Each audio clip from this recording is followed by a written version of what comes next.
My name's Nick. I started Nick's Electronics Repair about 10 years ago, and since then we've fixed over 25,000 devices.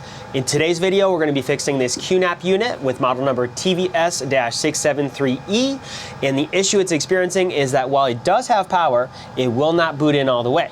So right now it is saying checking memory, and it's been stuck there for about 20 minutes. So let's open it up and find out what's going on. And we only have 3 screws on the back for this one. And the shelf should slide back and up. Now for these models, most commonly what we see fail is the main processor. So that's the first thing we're gonna take a look at. To do that, we're gonna need to remove our fan. We're just gonna disconnect that down here. And now we've just revealed 4 more screws. All right, so something I wanna pay attention to is the spread on the heatsink. So let's zoom in a little more. We have a pretty even spread here. Over here, it looks like there's a little discoloration, which would be right here where there is no thermal paste. Same with here, there's a couple spots without thermal paste that may have not been making good contact. So one of the issues we see commonly with these processors is an area that will get unusually hot, unusually fast. Sometimes that's because the heatsink is not properly installed, or there's a lack of thermal paste, like in this area here, and so the heat doesn't dissipate correctly. So what we're gonna do to diagnose the processor as defective is use our thermal camera and see if anything gets extremely hot, extremely fast. All right, I just plugged in our unit. And let's see, we do have one area of the processor get unusually hot. Much hotter than the rest. That corner right there. 81, 85, 87. Okay, and it looks like the unit just protected itself and just shut off. So that will happen. If it does detect that it's getting too hot, it will shut itself off. Let's go ahead and boot it back in.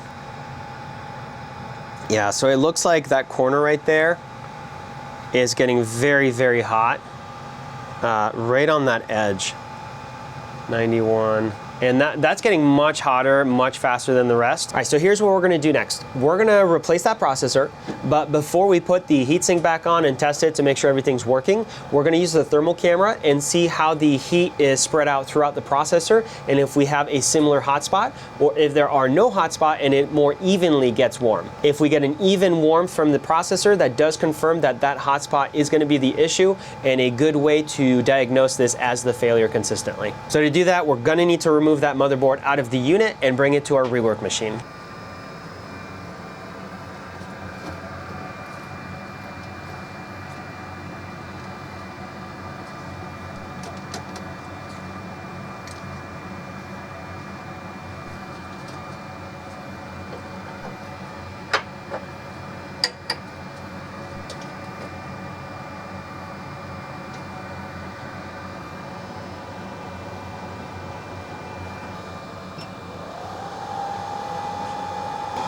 All right, we're getting near our temperature.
So unfortunately I was not able to finish the video yesterday, but we do have the motherboard installed back into our unit and we are now ready to test. All right, here we go. Let's plug it in. All right, we're seeing 46, 48, 49, 50, 53, rising. Now, it does look like the heat is coming more towards from the center than one specific edge, like we had before the repair with the original processor. And 89 is probably gonna shut off here. Yeah, there we go. Okay.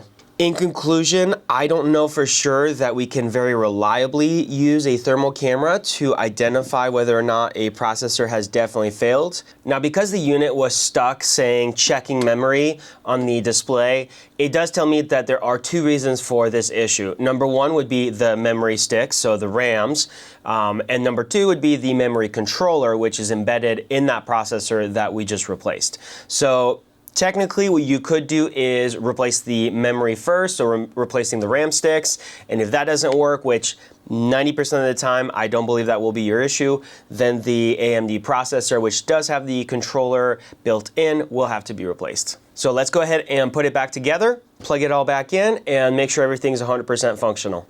All right, I just plugged it back in. It did say system booting. It is now checking the memory, so let's let it sit for a couple minutes and see what we get. Powering up all disks. We did not have that before, and now we got a beep and hardware initialization. Booting. Okay, we have two units. So this one's actually another one we are testing, so we're not going to worry about it. This is the one we're actually working on right now. So we'll select that.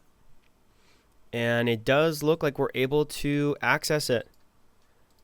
Let's just go through a couple of these steps real quick. Check for updates. So I'm not actually interested in checking for updates. I just want to make sure that it's able to access the firmware and see what version it's on. Okay, drive missing, and that's okay. We're not going to go through that process. At this point, I am satisfied. I do believe we are all set and ready to go. So this is going to complete our repairs. If you have a QNAP unit that you would like to send in for us to fix, we'll have links to our flat rate services on our website. That'll be linked in the video description down below. Otherwise, if you found the video helpful or useful, make sure to leave us a like, subscribe for more content, and thank you for watching.